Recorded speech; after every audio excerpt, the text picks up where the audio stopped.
ये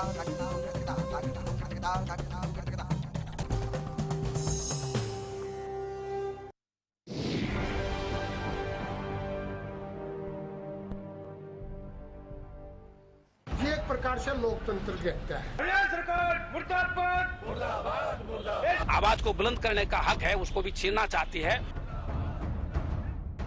सरकार इस प्रकार से तानाशाही पर उतरी हुई है। ये सरकार ने इस तरह का अध्यादेश पहली बार हरियाणा में जारी किया।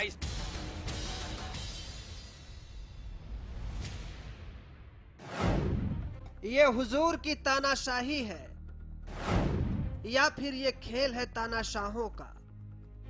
ये लोकतंत्र की छाती से निकला छल है या फिर षड्यंत्र है साजिश का?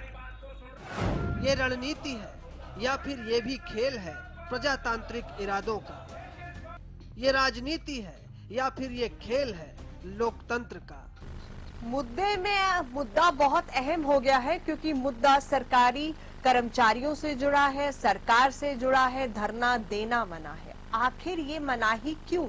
आखिर ऐसा फरमान क्यों? कुछ सवाल है जिनके जवाब आज हम तलाशने की कोशिश करेंगे इस मुद्दे में। छाती पीट रहे मुलाजिमों की दर्द की वजह राजनीति है। सीना ठोक रही सरकार का दर्द राजनीति है। हाथ पीट रहे विपक्ष का दर्द राजनीति है। ये दर्द राजनीतिक है, ये खेल राजनीतिक है, ये धरने राजनीतिक है, ये हड़ताल राजनीतिक है और ये मेल भी राजनीतिक है, जिसका खुलासा आज हम अपनी इस रिपोर्ट में करेंगे। मुद्दे का महासमर रिसर्च करके आज का टॉपिक तैयार किया है और इसमें एक खास बात मैंने नोट की कि ये जो संगठन होते हैं, हाँ। जब ये किसी न किसी राजनीतिक दल के साथ भी जुड़े होते हैं। बिल्कुल। अच्छा, और राजनीतिक दल अपना हित साधने के लिए इस्तेमाल भी करते हैं। सवालों पर चित सरकार, महाडिबेट के बाद बदले सरकार के सुर। ये लेकिन एक बात और भी जो कही आपकी रिपोर्ट में, वो भी बड़ी बात है कि जो वायदे होते हैं, ये आंदोलन कहाँ से जन्म लेते हैं? जो सत्तारूढ़ दल जब सत्तारूढ़ नहीं होता, विपक्ष में होता है, अपने चुनावी वादे करता है और वादे जब सत्ता में आके पूरे नहीं करता है, हाँ। तो ऐसे आंदोलन का जन्म होता है। एक बात। अब ये जो प्रेजेंट स्थिति आ गई है, अब ये ऐसी स्थिति नहीं थी कि एस्मा जैसे की हालत हो जाए, हाँ। आवश्यक सेवा कानून जैसे की सहारा लिया जाए, या सर्विस कंडक्ट रूल 1966 का सहारा लिया जाए, या ऐसी स्थिति नहीं आई थी। ये बातचीत के माध्यम से इनसे हो सकती थी बात, लेकिन कहीं ये डर सता रहा है सरकार को कि भाई अनेक वादे जो उन्होंने किए थे अपने चुनाव घोषणा अगर वो पूरे ना हुए तो सभी सड़कों पर आ जाएंगे। तो उसको रोकने के लिए पहले से ही एक प्रकार से डेटरेंट, उसको रोकने के लिए ये उठाने का प्रयास किया है। चलिए कुछ मुद्दा के महा एपिसोड का महा असर हुआ, सरकार के सुर बदल गए तो रोक वाली राजनीति पर विराम लग गया। सीएम मनोहर लाल खट्टर ने खुद आगे आकर ये सफाई दे डाली कि कर्मचारियों के धरना प्रदर्शन पर रोक नहीं लगाई गई है। नहीं, हल्ला कोई करे, लेकिन अभी हमको कर्मचारियों से भी बात करनी है ना। कर्मचारी वन साइडेड अपनी अपनी बात कहते रहेंगे, हमारी बात नहीं सुनेंगे, ऐसा थोड़ी है। कर्मचारियों को उनकी बात भी हमको सुननी है, उनकी कठिनाइयां तकलीफ हमको ध्यान में है, लेकिन कर्मचारियों से हमारी अपेक्षा क्या है, ये जब बैठेंगे टेबल पर तो बात होगी। ये हर दिन कोई भी मानो प्रोटेस्ट करना, हर दिन प्रदर्शन करना, हर दिन वन साइडेड अपनी बातें कहना, ये एक मीडिया के प्रति जो एक मोह होता है, चाहे वो विपक्ष का हो चाहे कर्मचारी होगा, उसको ठीक नहीं है, अच्छा नहीं। हमने हड़ताल पर कोई रोक नहीं लगाई, कोई रोक नहीं लगाई है। केवल हमने ये कहा है कि अपनी बात को एक जो तरीका होता है उस तरीके से हमारे सामने रखेंगे। उनकी समस्या हमको पहले से भी पता है, यदि वो हमारे साथ बैठेंगे, बातचीत कराएंगे तो उसका हल निकालना संभव है। केवल प्रदर्शन करना, केवल बड़ी संख्या में अपनी हाजिरी दिखाना, हमने केवल सामूहिक तौर पर छुट्टी ना लें, बड़ी संख्या में उनको छुट्टी ना दी जाए, इतना ही विषय है। सरकार के सुर बदले तो सवाल उस आदेश को लेकर भी खड़े हो गए जिसमें कर्मचारियों के धरना प्रदर्शन और हड़ताल में भाग लेने पर प्रतिबंध लगाया गया है। आवाज दबाने की कोशिश तो नहीं हो रही इसके जरिए? क्या सरकार ने अपनी साख को बचाने के लिए कर्मचारियों पर ये फैसला थोपा है? क्या परिवहन नीति और 7वें पे कमीशन का विरोध भी इसकी एक बड़ी वजह है? सरकारी कर्मचारियों का राजनीतिक इस्तेमाल क्या हड़ताल की वजह हो सकती है? कर्मचारी संघों की हड़ताल में विपक्ष का भी हाथ है? कर्मचारियों के विरोध की वजहों को लेकर कोई हल क्यों नहीं निकाला जाता? कोई अस्थायी कर्मचारियों को लेकर नीति क्यों नहीं बनाई जाती? सरकार कर्मचारियों के विरोध को नजरअंदाज कर रही है या फिर इसके पीछे की कोई और वजह है? क्या सरकारी कर्मचारी राजनीतिक पार्टियों के हाथों इस्तेमाल हो रहे हैं इस वक्त? यानी विपक्ष एक वजह है जिसको दबाने की कोशिश में सरकार है कि विपक्ष अपनी आवाज ना बुलंद कर पाए। क्या विरोध का एकमात्र रास्ता हड़ताल और धरना प्रदर्शन ही है? ये सवाल उठाना भी जरूरी है। क्या धरने एक मजाक बनकर तो नहीं रह गए कि अगर कुछ नहीं है तो चलिए आइए सड़कों पर उतरिए, सरकारी मशीनरी का दुरुपयोग हो और फिर सरकारी जो व्यवस्था है उसको खराब किया जाए और अपनी बात को मनवाने के लिए सरकार पर दबाव डाला जाए। इस पहलू को भी देखना बेहद जरूरी है। क्या सरकारी नीतियों का विरोध इस फैसले के पीछे की एक बड़ी वजह है?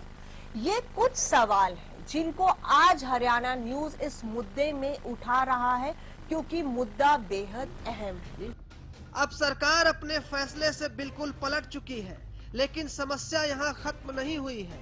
तो हमने जो कानून लगाया है या जो नियम बनाया है उसमें हमारी एकमात्र मंशा प्रदेश की जनता का विकास, प्रदेश की तेजी से तरक्की हो और जनता के प्रति जो जवाबदेही है उस पर हम खरे उतरें। आपके वादों के प्रति क्या जवाबदेही है जो आपने वायदे किए? देखिए हमने जो भी वायदे किए हैं, इतनी क्या आफत आगे की फरमान सुना दिया? वो कह रहे हैं तुगलकी फरमान है सरकार नहीं है, ये एक नियम, ये फरमान नहीं है, ये एक आदेश है कि हमारी जो सरकार है वो जो विकास का जो एजेंडा लेके चल रही है उसमें दिक्कतें ना आए, उसमें कोई जो नाजायज जो चीजें होती हैं नहीं। देखिए इसमें प्रजातंत्र का कोई आनंद नहीं है। नवजोत जी और बहुत सारे प्लेटफॉर्म हैं सरकार के पास अपनी बात रखने के। बताइए सुरेश जी। हाँ बताओ ना जी, धरने प्रदर्शन नहीं करेंगे बहुत तो क्या करेंगे? मैं राजवीर जी को बताना चाहूंगा कि और बहुत सारे प्लेटफॉर्म हैं सरकार के। सुरेश जी मैं आपको बताना चाहूंगा कि सरकार के पास जाने के और बहुत सारे प्लेटफॉर्म हैं, लेकिन सरकार बुला तो नहीं रही ना। नहीं, हमारी सरकार किसी भी कर्मचारी की, यही तो वो कह रहे हैं सरकार सुने। अच्छा मुझे बताइए, मुद्दा के कार्यक्रम में हमने दिखाया था कि कैसे कुछ कर्मचारी संघ, विपक्ष और दूसरी पार्टियों के संघ मिलकर काम करते हैं। आप प्रदेश के विकास के भी बारे में सोचिए। अनूप भाषण देने से तो मसले हल नहीं हो जाएंगे। जनता के प्रति जवाबदेही, कर्मचारी की, अगर सरकार की जवाबदेही है तो कर्मचारी की, और कर्मचारी भी सरकार का हिस्सा है। 1966 का सर्विस कंडक्ट रूल के इस पर्पज के लिए इस्तेमाल करने की क्या आवश्यकता पड़ गई थी?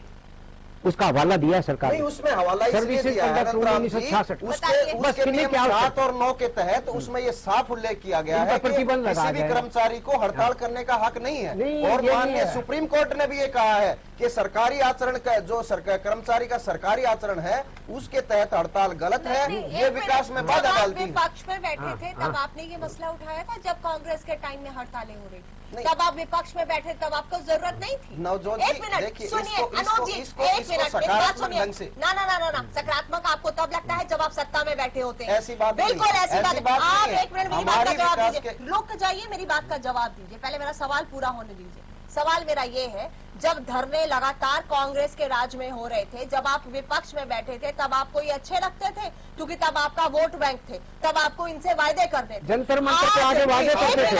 आज आपको वही दिक्कत लग रही है तो आप उनको फरमान सुना रहे हैं। आज आप सर्विस रूल बता रहे हैं, आज आप विकास का हवाला दे रहे हैं। फरमान मत लीजिए, इसको फरमान मत लीजिए। सरकार ने एक कानून बनाया है, सरकार ने एक नियम बनाया है ताकि प्रदेश के विकास को गति मिले, प्रदेश की उन्नति तेजी से हो।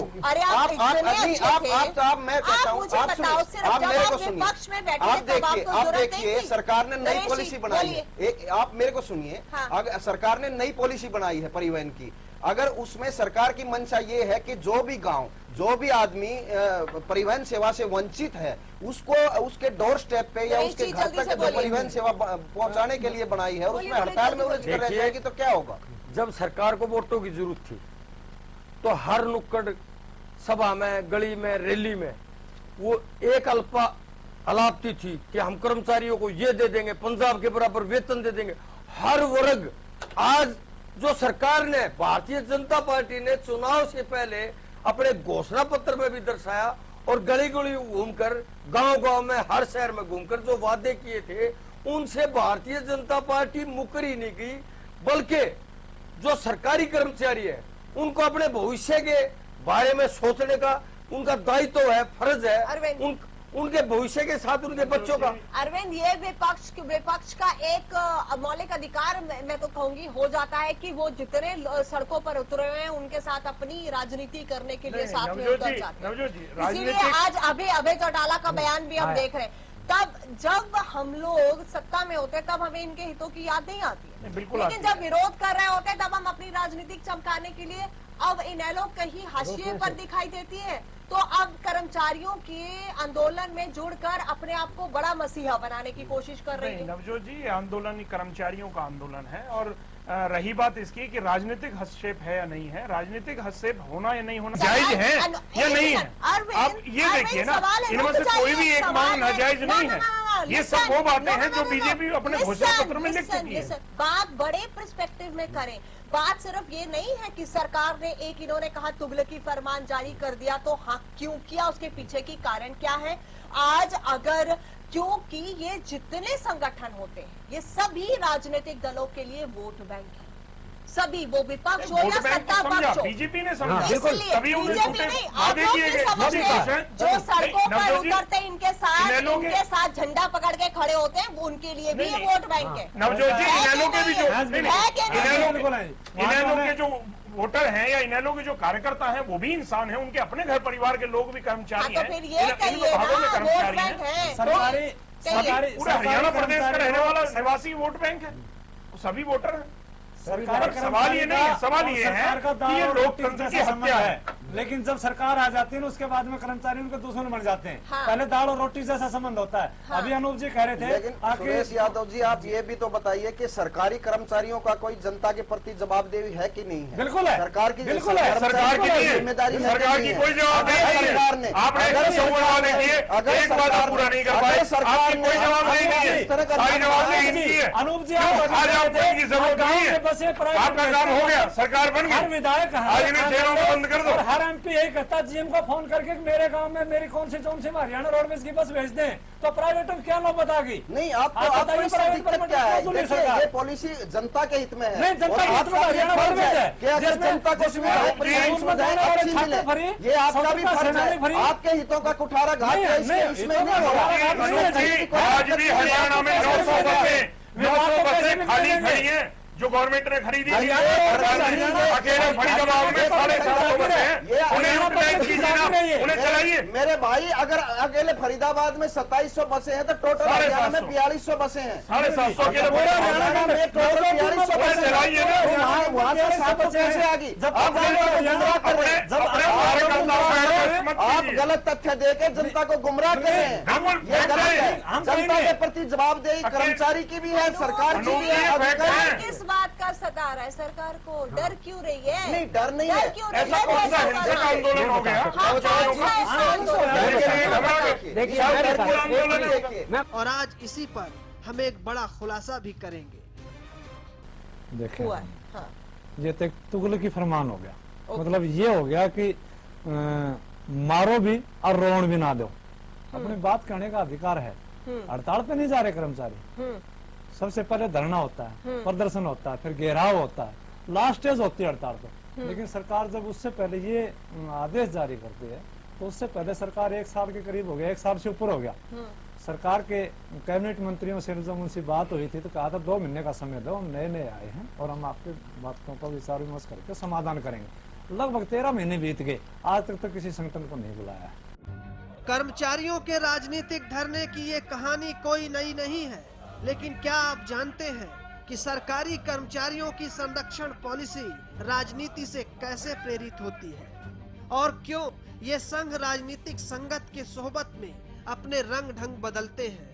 इसके पीछे कई कारण हैं जिनका खुलासा आज हम करेंगे। सरकार द्वारा जारी आदेश के मुताबिक ये कहा गया था कि सरकारी कर्मचारियों के किसी भी प्रकार के धरना, प्रदर्शन और हड़ताल में शामिल होने पर प्रतिबंध लगाया गया है। सरकार की ओर से जारी आदेश में हड़ताल और प्रदर्शन को नाजायज बताते हुए कहा गया है कि विभिन्न कर्मचारी संघों और एसोसिएशन की जायज मांगों का समय समय पर सरकार समाधान करती रहती है। सरकारी आचरण नियम 1966 का हवाला देते हुए हड़ताल पर जाने वाले कर्मचारियों को गलत बताया गया है और ऐसा करने वाले कर्मचारियों के साथ नियमों के तहत निपटे जाने की बात कही है।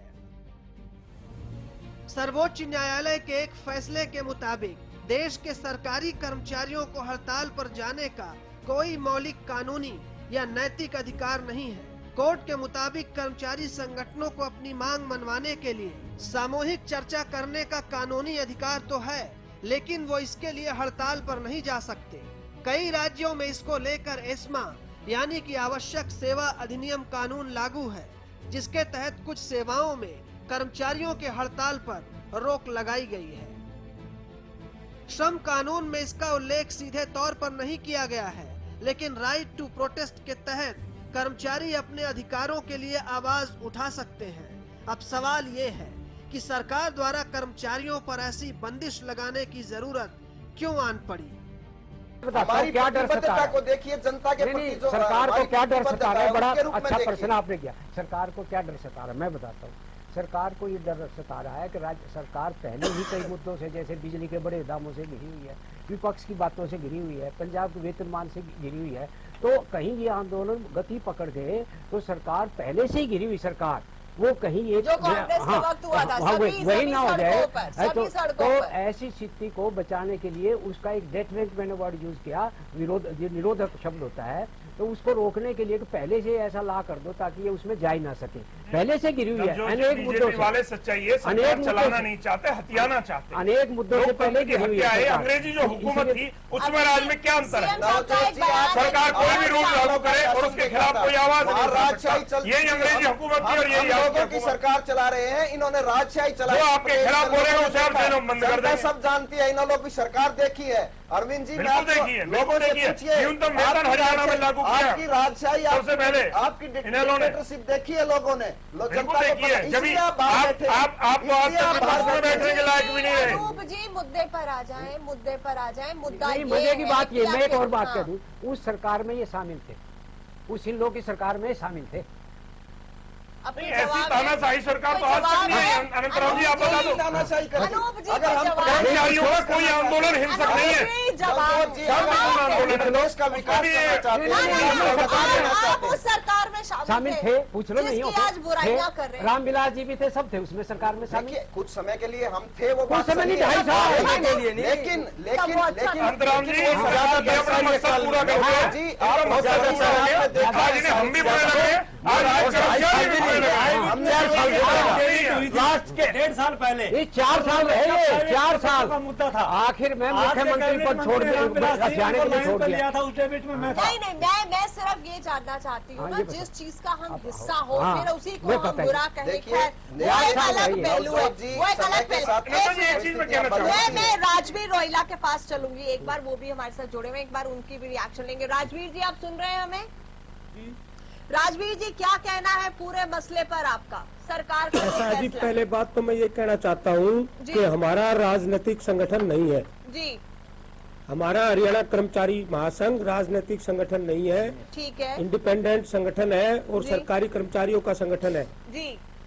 दूसरी बात मैं ये कहना चाहता हूँ कि सरकार, ये बात ठीक है कि सरकार कर्मचारी की आवाज को दबाने के लिए ऐसे आदेश लागू करती है, क्योंकि जब सरकार नहीं बनी थी तो हर एक मंत्री जो आज बैठे हैं सत्ता में, ये हमारे धरने प्रदर्शन में आके कहते थे कि हम तुम्हारे कच्चे कर्मचारी को पक्का कर देंगे, पंजाब के बराबर वेतन देंगे, आपको जो है ना पदों के अनुसार स्थायी भर्ती करेंगे, कैशलेस मेडिकल देंगे, लोड के अनुसार नए पदों का सर्जन करेंगे, जोखिम भत्ता देंगे, निजीकरण और ठेका प्रथा को बंद करेंगे।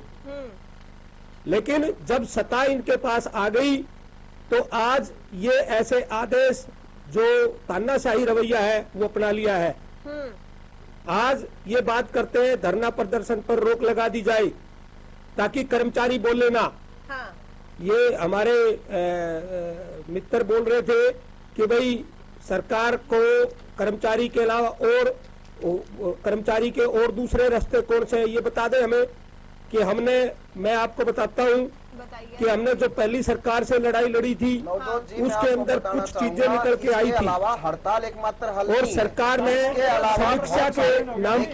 समीक्षा के नाम पर वो चीजें भी लागू नहीं की। उसके अफसर होते हैं, उसके ऊपर और बड़े अफसर होते हैं, उसके बाद मंत्री होते हैं, उसके बाद मुख्यमंत्री होते हैं। तो कोई सुनाई नहीं कर रहा, हमारी कोई सुनाई नहीं हुई। मैं बता देना चाहता हूँ 23 दिसंबर आपको पता ही नहीं है एजेंडा क्या है।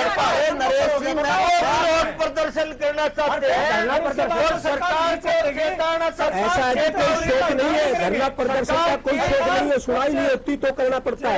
फिलहाल उसके बाद हमारा लास्ट जरिया होगा जी, आप उससे पहले हमारी सुन रहे हैं और उसमें 20 साल सुनवाई नहीं हो रही। ऐसा है, मैं बताना चाहता हूँ कि 23 दिसंबर किसकी सुनाई हो रही है? किसान की हो रही है, मजदूर की हो रही है, कर्मचारी की हो रही है। आप बताइए कि उसकी सुनवाई हो रही है।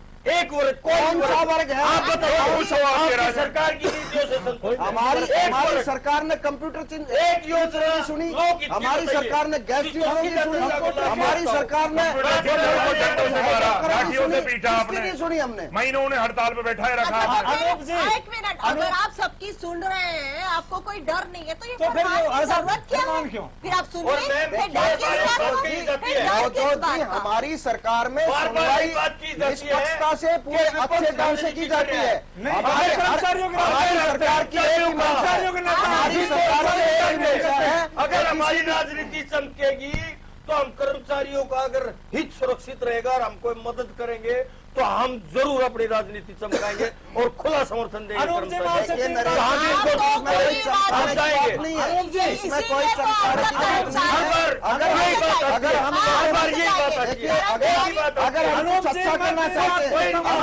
अच्छा करना चाहते हैं तो उसमें आप लोग राजनीति ना करें। बस कीजिए, राजनीति आप लोग सभी करते हैं, इसीलिए ये राजनीतिक दलों के कठपुतलियां बने हुए हैं। राजनीतिक बिसात का एक मोहरा है, क्योंकि इनको भी लॉलीपॉप वायदों का मिल जाता है। ये सिर्फ हरियाणा में क्यों होता है? क्योंकि टेम्परेरी लोग इतने भर्ती किए हुए हैं, फिर उनको पक्का करने का वायदा कर दो, हम सत्ता में आएंगे, हम ये कर कांग्रेस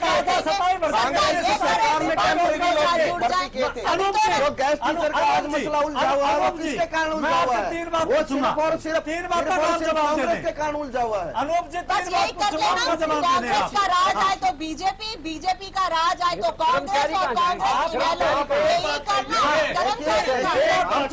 हम अगर ईमानदारी से काम करना चाहते हैं तो उसमें राजनीति नहीं होनी चाहिए। हमारे प्रदेश के मुख्यमंत्री ईमानदारी से काम करना चाहते हैं, ईमानदारी से काम कर रहे हैं। और उसमें अगर कोई दरअसल बाकी राज्यों के मुकाबले हरियाणा सरकारी और गैर सरकारी कर्मचारियों के प्रदर्शन के मामले में अव्वल है। एक आंकड़े के मुताबिक हर महीने हरियाणा में तकरीबन विरोध प्रदर्शन के 40 से ज्यादा मामले आते हैं, जिनमें से 20 से ज्यादा सरकारी जबकि 15 गैर सरकारी होते हैं।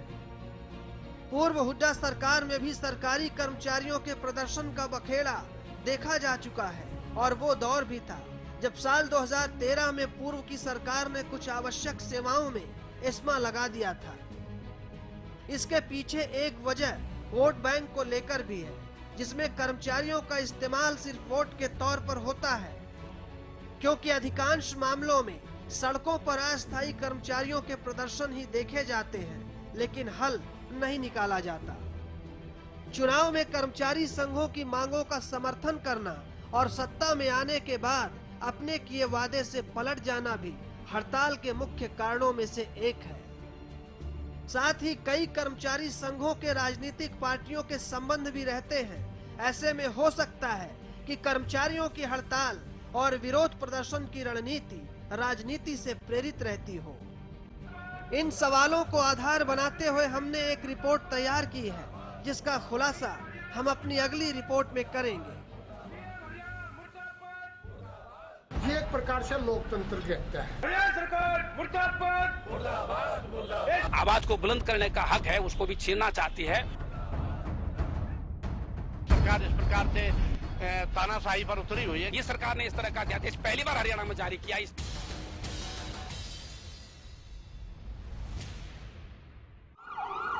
35 साल के अनुभवी डॉक्टर द्वारा इंजेक्शन थेरेपी और क्षार सूत्र द्वारा 35,000 बवासीर व भगंदर के रोगियों का स्थायी इलाज। 5-6 साल से मैं खूनी बवासीर से बहुत परेशान था।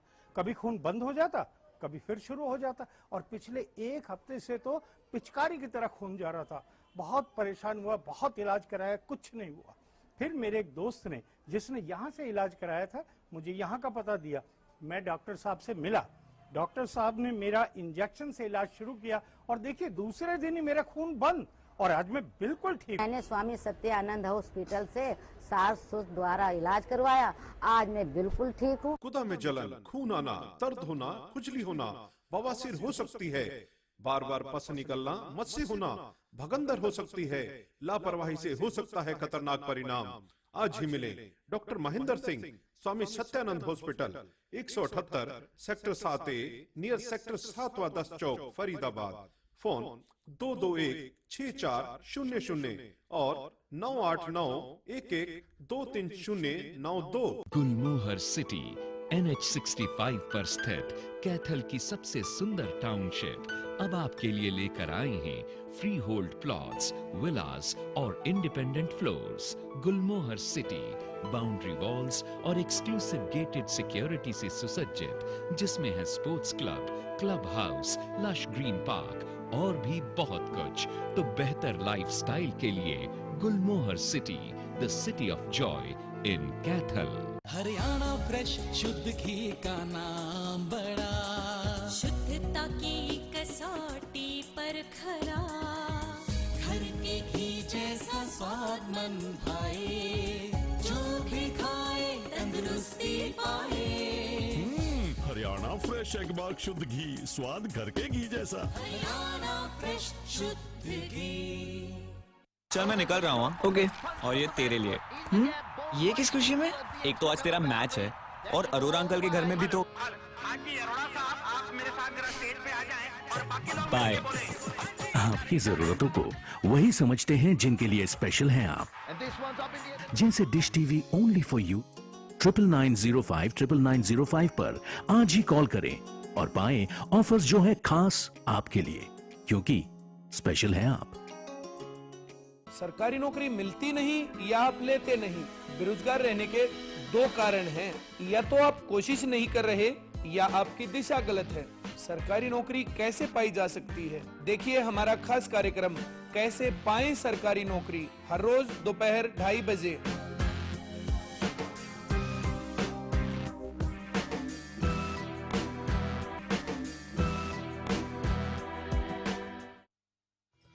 महात्मा ज्योतिबा फूले की पुण्यतिथि पर पिछड़ा वर्ग एकता रैली शनिवार 28 नवंबर 2015 को। समय सुबह 11 बजे। जगह रामलीला मैदान, नई दिल्ली। तो पहुंचो दिल्ली, चलो दिल्ली। गुलमोहर सिटी NH65 पर स्थित कैथल की सबसे सुंदर टाउनशिप अब आपके लिए लेकर आए हैं फ्री होल्ड प्लॉट्स, विलास और independent floors. Gulmohar city boundary walls और एक्सक्लूसिव गेटेड सिक्योरिटी से सुसज्जित, जिसमें है sports club, club house, lush green park और भी बहुत कुछ। तो बेहतर लाइफस्टाइल के लिए Gulmohar city, the city of joy in Kaithal. Haryana fresh शुद्ध घी का नाम बड़ा, शुद्धता की कसौटी पर खरा, घर के घी जैसा स्वाद मन भाए, जो भी खाए तंदुरुस्ती पाए। हरियाणा फ्रेश एगबाग शुद्ध घी, स्वाद घर के घी जैसा। हरियाणा फ्रेश शुद्ध घी। चाहे हो राजनीति का मंच या हो खेल का मैदान, खेत खलिहान हो या हो हरियाणा की लोक संस्कृति, गौरव की बात। देखिए प्रदेश का हर रंग हरियाणा न्यूज के संग। नमस्कार, हरियाणा की आवाज में आपका स्वागत है। पिछले 28 दिनों में करीब 7 सरकारी स्कूलों पर अभिभावकों ने ताला जड़ दिया। नेताजी अपनी जुबान पर लगाम नहीं लगा पाएंगे तो भला जो जनता है उससे क्या उम्मीद की जाए। चेहरे तो बदल चुके हैं, लेकिन समस्या जो है वो जस की तस बनी हुई है। नंबर लगातार टीवी स्क्रीन पर हमारा फ्लैश किया जा रहा है।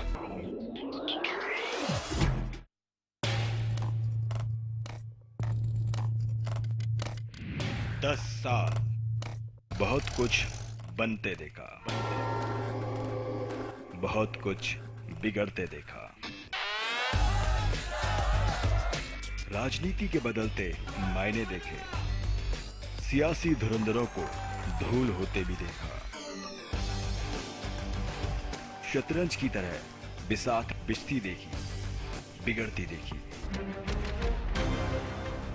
लगातार 10 सालों से बिना रुके, बिना थके।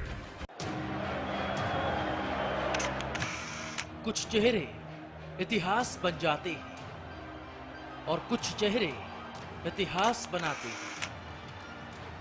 जोश, जज्बे और उनके संघर्ष की कहानी खुद खिलाड़ियों की जुबान। खेल हरियाणा, शनिवार और रविवार रात 8:30 बजे।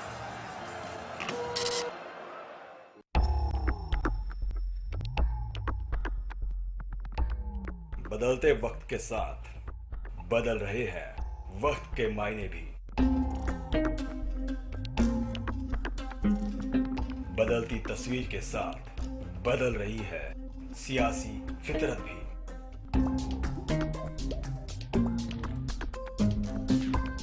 इस बदलाव के बीच हम आज भी आपके भरोसे पर कायम। वही तेवर, वही अंदाज और वही सीधी, सरल और स्पष्ट खबरें।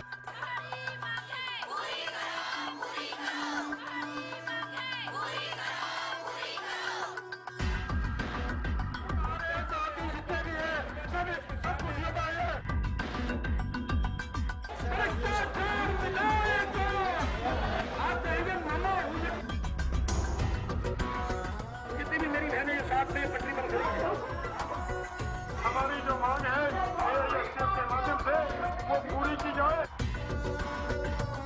किसानों के हित की बात करें, इसलिए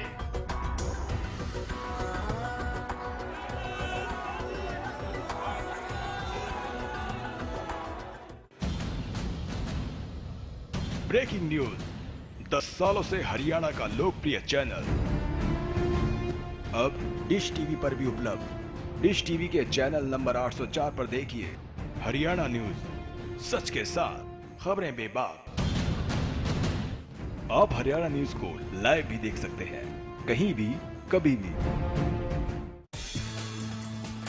दिल्ली एनसीआर की सभी खबरों का विशेष बुलेटिन एनसीआर न्यूज हर रोज सुबह 10 बजे सिर्फ हरियाणा न्यूज पर।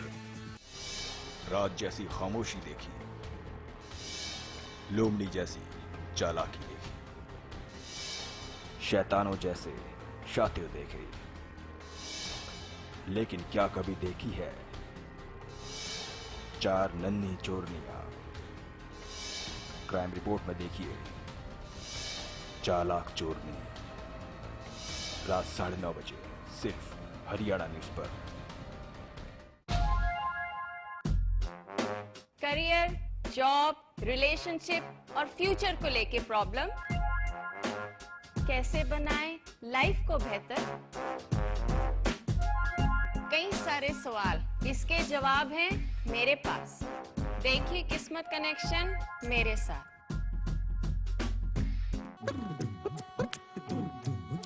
चाहे हो राजनीति का मंच या हो खेल का मैदान,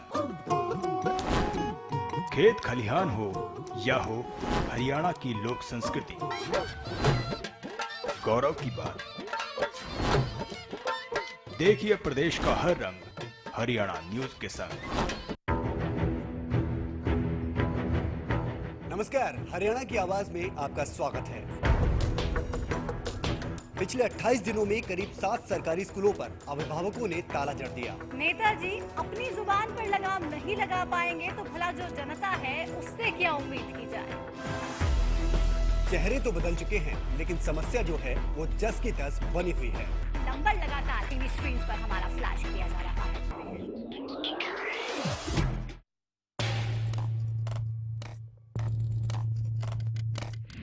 दस साल बहुत कुछ बनते देखा, बहुत कुछ बिगड़ते देखा। राजनीति के बदलते मायने देखे, सियासी धुरंधरों को धूल होते भी देखा। शतरंज की तरह बिसात पिसती देखी, बिगड़ती देखी। लगातार 10 सालों से बिना रुके, बिना थके। कुछ चेहरे इतिहास बन जाते हैं और कुछ चेहरे इतिहास बनाते हैं। जोश, जज्बे और उनके संघर्ष की कहानी खुद खिलाड़ियों की जुबान। खेल हरियाणा शनिवार और रविवार रात 8:30 बजे।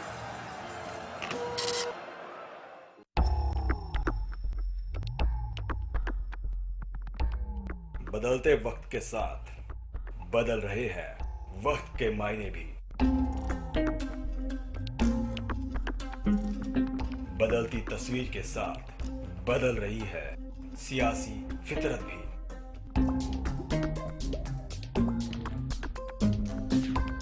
इस बदलाव के बीच हम आज भी आपके भरोसे पर कायम। वही तेवर, वही अंदाज और वही सीधी, सरल और स्पष्ट खबरें।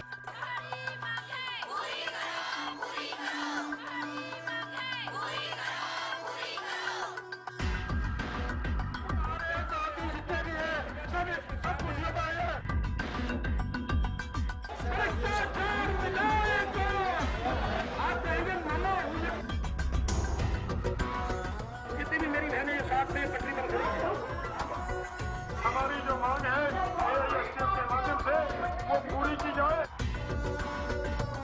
किसानों के हित की बात करें, इसलिए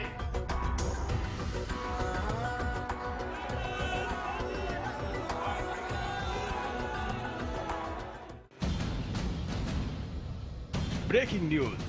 10 सालों से हरियाणा का लोकप्रिय चैनल अब डिश टीवी पर भी उपलब्ध। डिश टीवी के चैनल नंबर 804 पर देखिए हरियाणा न्यूज, सच के साथ खबरें बेबाक। आप हरियाणा न्यूज को लाइव भी देख सकते हैं, कहीं भी, कभी भी।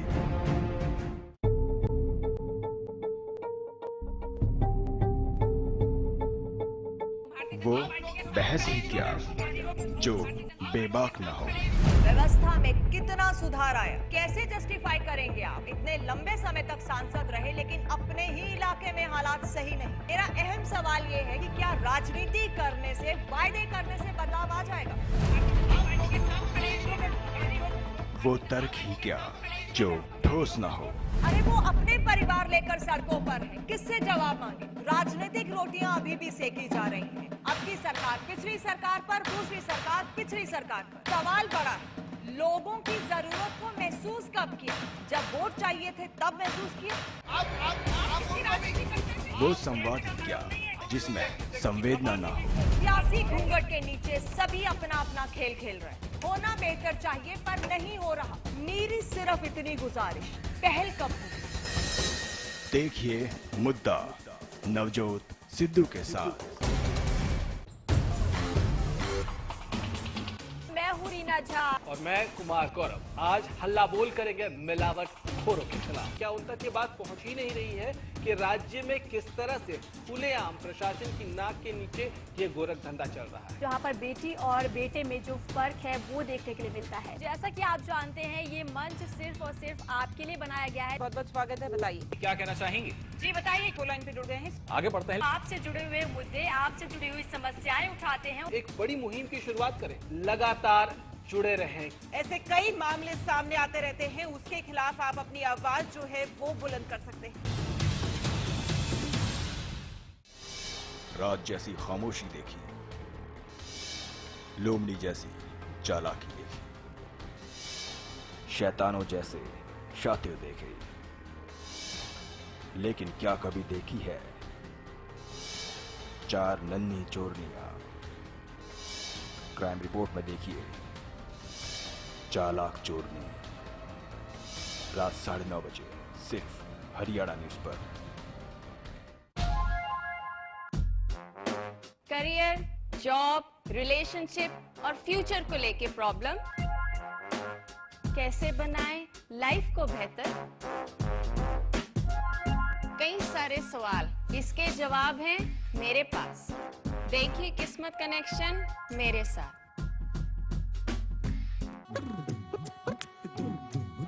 चाहे हो राजनीति का मंच या हो खेल का मैदान, खेत खलिहान हो या हो हरियाणा की लोक संस्कृति, गौरव की बात, देखिए प्रदेश का हर रंग हरियाणा न्यूज के संग। नमस्कार, हरियाणा की आवाज में आपका स्वागत है। पिछले 28 दिनों में करीब 7 सरकारी स्कूलों पर अभिभावकों ने ताला जड़ दिया। नेताजी अपनी जुबान पर लगाम नहीं लगा पाएंगे तो भला जो जनता है उससे क्या उम्मीद की जाए। चेहरे तो बदल चुके हैं, लेकिन समस्या जो है वो जस की तस बनी हुई है। नंबर लगातार टीवी स्क्रीन पर हमारा फ्लैश किया जा रहा है।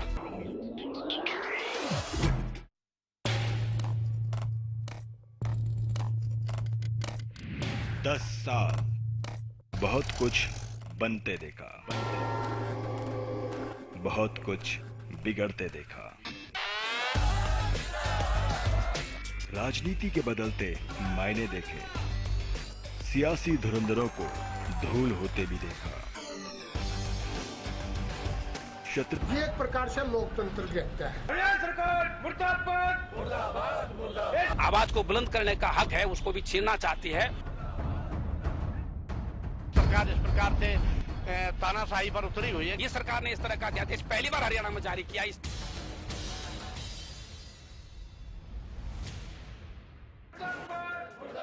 क्या कर्मचारियों का विरोध बिकाऊ होता है? क्या सीने में दबी आवाज, क्या धरना एक धौंस होता है? क्या हड़ताल विपक्ष की राजनीति का महज एक हिस्सा होती है? क्या कर्मचारी संघों के भी राजनीतिक परिवार होते हैं? विपक्ष और मीडिया का मोह या फिर ये मोह है राजनीति और संरक्षण का?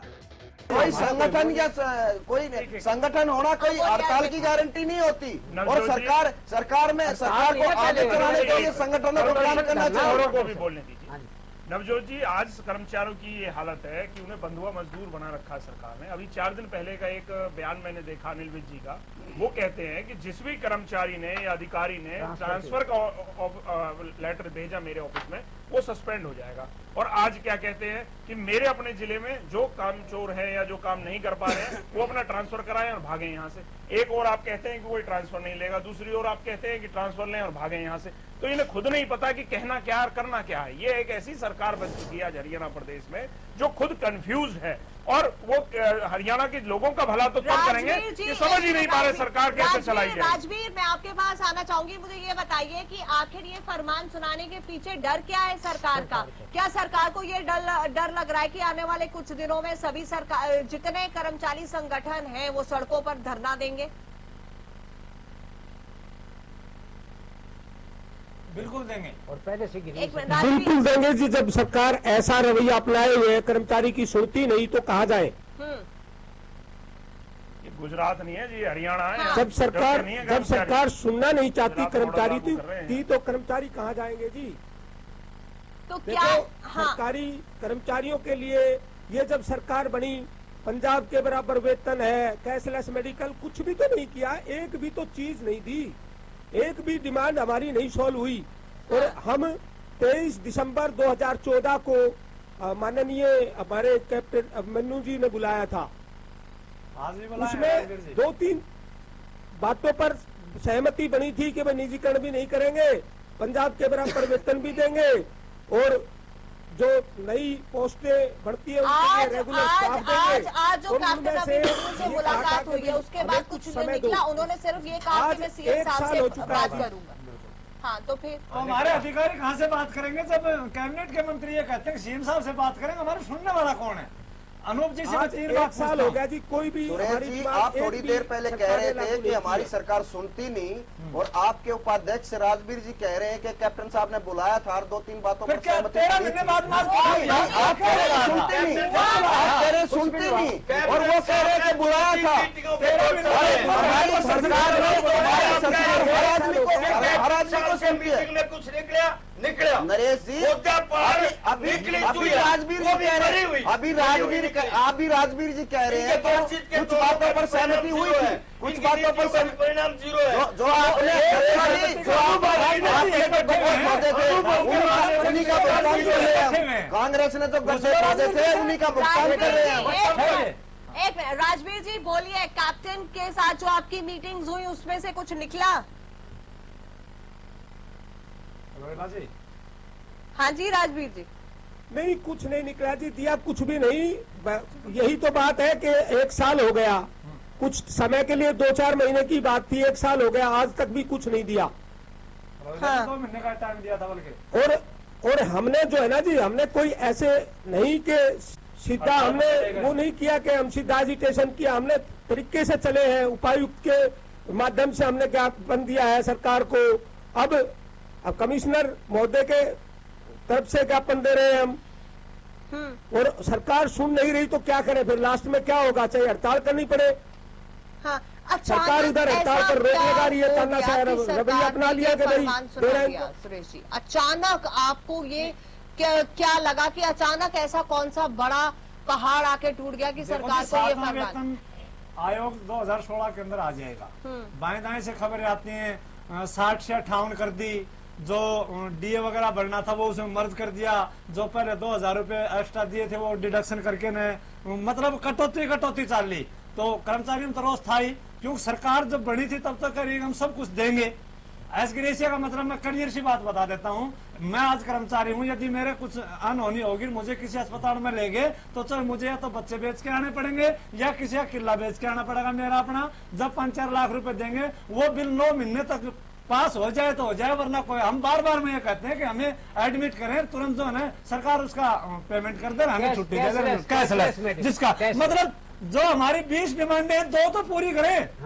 ये हमें ये समझ सर सुनो अनूप जी 20 डिमांड में से आप एक हमारी ये डिमांड पूरी सुनिए। तो अभी जो केंद्र सरकार ने आप मत बोलिए बीच में, आप मत बोलिए, आप मत बोलिए। सुरेश जी की बात का जवाब देने ठोस आश्वासन घोषणा पत्र की तरह नहीं, हम आश्वासनों में विश्वास नहीं करते। हमारे देखिए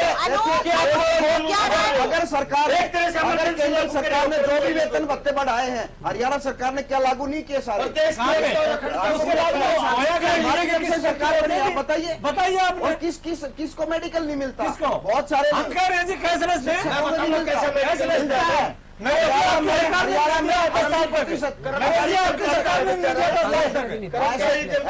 ऐसे गुमराह करने से बात नहीं बनेगी। हरियाणा में 80% लोगों को कर्मचारियों को आपकी भी सरकार नहीं है, लेकिन हम जो है ना 10 साल तक रोड पर जोड़ पर मोड़ पर है कर्मचारी, चलो किसी भी डिपार्टमेंट का।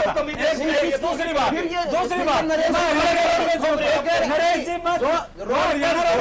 रोड पर रहे आप 10 साल में, आप 1 साल में हमसे करते हैं, हम अपना काम कर रहे हैं, आप कर्मचारियों के हितों के लिए काम कर रहे हैं, कर्मचारियों को अच्छा करने का काम कर रहे हैं। अच्छा कर रहे हैं जी, आप क्या नहीं कर रहे ये बता देना। आप बताइए। चलो कर्मचारियों की तो दूसरी बात, आपने 10 साल कुछ नहीं मिला आपको, 10 साल कांग्रेस से कुछ नहीं मिला, तो हमने गलत क्या कर दिया?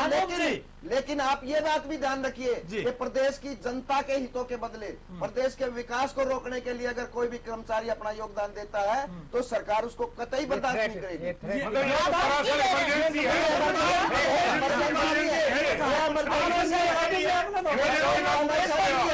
आपके हिसाब से चलेगा सारा देखिए, आप इसको तानाशाही की बजाय प्रदेश के विकास के प्रति कैसा विकास? आपने क्या किया एक साल में? एक चीज बता दो, सत्ता में लेकर आए हैं और ये मैं दावे के साथ कहता हूँ, अगर ये काला कानून लागू किया तो वो दिन दूर नहीं है भारतीय जनता पार्टी की सत्ता को कर्मचारी उखाड़ के कर्मचारी डिक्टेटरशिप नहीं है, आप धमकी दे रहे हैं। इसको आप दूसरे रूप में देखिए, आप माहौल खराब कर रहे हैं। प्रदेश के विकास के प्रति जो हमारी लगन है, हमारी सोच है, उसको देखिए।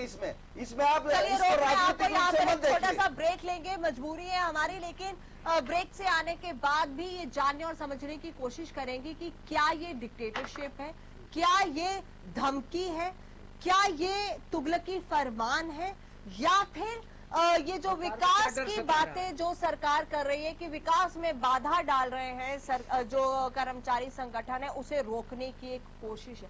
आखिर डर की वजह क्या है, इसे समझना बेहद जरूरी है।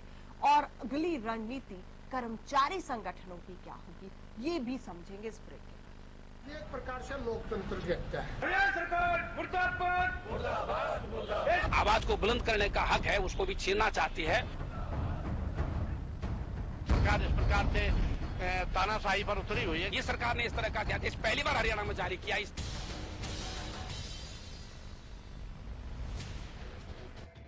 सवाल नंबर 1, सरकारी कर्मचारियों का राजनीतिक इस्तेमाल क्या हड़ताल की वजह हो सकती है? ये सवाल काफी गंभीर है, क्योंकि कई राजनीतिक दल ऐसे हैं जिनके संबंध कई कर्मचारी संघों से हैं। इसको लेकर कई बार सवाल भी उठ चुके हैं। कहा जाता है कि चुनिंदा पार्टियों के कदम पर ही सरकारी संघ काम करता है और संघ के ज्यादातर फैसले राजनीति से ही प्रेरित होते हैं। इसमें फायदा ये रहता है कि सरकार सीधे तौर पर सरकारी कर्मचारियों को आड़े हाथ नहीं ले पाती और विरोधी दल भी अपना हित साधने में कामयाब रहते हैं। को आज ये बदनाम करने की कोशिश कर रहे हैं, उनका मुंह बता रहे हैं। इसी सत्ता का पूरा प्रयोग सत्तारूढ़ पक्ष ने आने से पहले किया। हाँ। एक बात। दूसरी बड़ी बात बजाय ये कि उनको बुलाते, टेबल पे बात होती जिसका जिक्र वो कह रहे हैं कि टेबल पे नहीं कहाँ बुलाया, बात होती ही नहीं है। यही तो मैं कह रहा हूँ, सिर्फ यहाँ कहने के लिए उनको कितनी बार बुलाया। और अभी तो हड़ताल नहीं थी, धरना प्रदर्शन की बात है। इन्होंने उसी को वो कर दिया इतना ऊंचा कि 1966 के एक्ट का हवाला दे करके, सुप्रीम कोर्ट के एक रूलिंग का हवाला दे करके उसको बैन ही करने जा रहे हैं। जो राइट टू प्रोटेस्ट होता है उसी को बैन करने जा रहे हैं। ये क्या बात है? अनंतराम जी, आप ये देखिए कि वो जो 1966 का एक्ट है, उसका 7 और 9 नियम ये कहता है कि किसी भी कर्मचारी को हड़ताल में भाग लेने का अधिकार नहीं है। और सुप्रीम कोर्ट ने भी साथ ये कहा है। आपकी बात मान गई अनूप जी, मैं तो आपकी बात मानती हूँ, आई अग्री। लेकिन मैं सिर्फ ये जानना चाहती हूँ, जब ये कांग्रेस के राज में या पहले हो रहा था, तब आप कहाँ थे? तब आपको ये याद नहीं थे कानून? नहीं नवजोत जी, आप ये देखिए, तब हमेशा आप साथ प्रदेश के मुख्यमंत्री ये कह रहे हैं कि हम टेबल पर बैठने के लिए तैयार हैं। इससे बड़ी बात कुछ नहीं हो सकती। टेबल पे बैठते क्यों नहीं, बताइए जी। अभी आज 13 महीने करीब हो गया। मैंने पहले भी कहा था, किसी मंत्री ने, किसी भी विभाग के मंत्री कर्मचारियों को किसी भी प्रतिनिधिमंडल को नहीं बुलाया। आज हरियाणा कर्मचारी महासंघ ये बिल्कुल सुरेश जी झूठ है। बहुत सारे सरकार की जो कार्यशैली है, चाहे वो ध्वस्त हो चुकी है, अभी देखिए ऐसे कहने से कोई बात नहीं बनती। हमारी नियत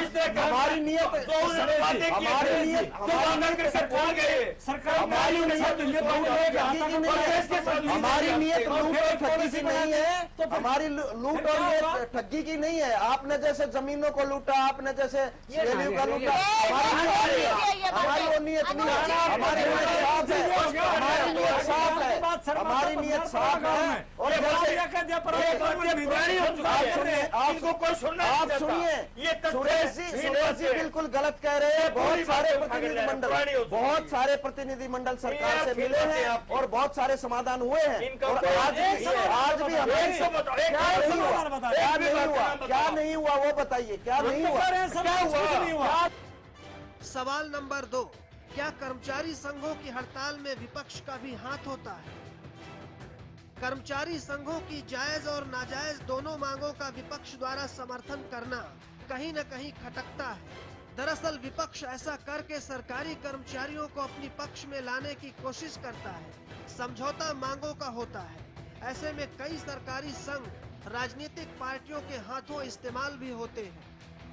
विपक्ष की इस कोशिश से सरकार को नुकसान तो पहुंचता ही है, साथ ही विरोध का एक ऐसा माहौल बन जाता है जिसमें किसी भी सरकार का काम करना मुमकिन नहीं हो पाता। उस प्रदर्शन करेगा, चाहे हड़ताल करनी पड़े, चाहे धरना देना पड़े, हम हर चीज के लिए तैयार हैं। हाँ। सरकार अगर कर्मचारी की नहीं सुनेगी तो कर्मचारी, अब बात तो सरकार की है कि रोए तो रोने में ना दे, कि भाई वो भी फरमान जारी कर दिया कि आप हड़ताल नहीं कर सकते, आप प्रदर्शन नहीं कर सकते, जो कि हमारा लोकतांत्रिक अधिकार है, उसके लिए भी सरकार हमें रोक रही है। तो हमारा जो अब 25 तारीख को हमारा अम्बाला कमिश्नरी पर हरियाणा कर्मचारी महासंघ का प्रदर्शन है, उसके अंदर हम घोषणा करेंगे अगर सरकार की कर्मचारी विरोधी नीतियां रही तो हम इसका आगे जो भी फैसला होगा कड़ा से कड़ा फैसला लेंगे। और हम सरकार से अनुरोध करते हैं कि समय रहते हुए कर्मचारी की जायज मांगे पर गौर करनी चाहिए। सवाल नंबर 3, क्या कर्मचारी अपनी गलत मांगों को मनवाने के लिए सरकार पर दबाव बनाते हैं? ये सवाल बहस का एक मुद्दा है, क्योंकि कई बार कर्मचारियों की ओर से दबाव बनाने और माहौल बिगाड़ने की कोशिश की जाती है। इस विरोध के आगे अगर सरकार सिर झुका लेती है तो ये सिर उन नाजायज मांगों के आगे भी झुक जाता है जिन्हें लागू करना सरकार के लिए कतई संभव नहीं रह पाता। बात चाहे फिर वेतन वृद्धि को लेकर हो या फिर सरकारी कर्मचारियों के स्टेटस रिपोर्ट को लेकर, दोनों पर विवाद बढ़ जाता है। जहां एक तरफ कर्मचारी वेतन वृद्धि की मांग करते हैं तो वहीं उनके स्टेटस रिपोर्ट उनका साथ देती नहीं दिखाई देती। दरअसल राज्य के ज्यादातर सरकारी दफ्तरों में कार्यरत कर्मचारी वक्त से ड्यूटी पर नहीं आते। 40% सरकारी कर्मचारी तो वैसे हैं जो पूरे दिन दफ्तर में 2 से 3 घंटे तक ही टिक पाते हैं। 25% सरकारी कर्मचारी ऐसे हैं जो अपने काम को लेकर गंभीर नहीं रहते। 10% सरकारी कर्मचारी अपना काम ईमानदारी से करते हैं, लेकिन देर से आने की आदत उनमें भी रहती है। सवाल नंबर 4, क्या विरोध का एकमात्र रास्ता हड़ताल और धरना प्रदर्शन ही है? ये सवाल कई बार खड़ा होता है कि क्या विरोध का एकमात्र रास्ता हड़ताल और धरना प्रदर्शन ही है? बाकी राज्यों के मुकाबले हरियाणा सरकारी और गैर सरकारी कर्मचारियों के प्रदर्शन के मामले में अव्वल है।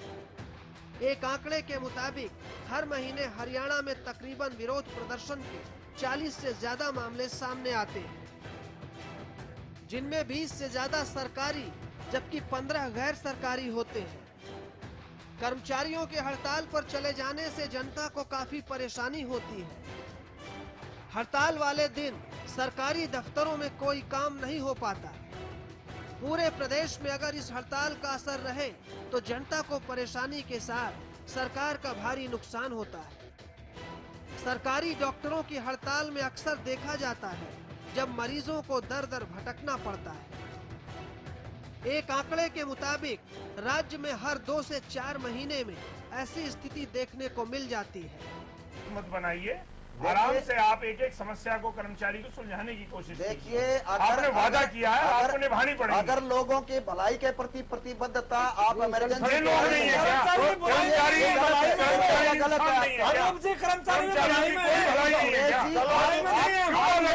जवाब दीजिए। चाहिए हरियाणा को, मैं आपको आप कहाँ से लाएगा बस, आप कहाँ से लाइएगा बस बताइए। हरियाणा के पास है इतना, पंजाब और हरियाणा ये एक प्रकार से लोकतंत्र देखता है। आवाज को बुलंद करने का हक है, उसको भी छीनना चाहती है। सरकार इस प्रकार से तानाशाही पर उतरी हुई है। ये सरकार ने इस तरह का अध्यादेश पहली बार हरियाणा में जारी किया।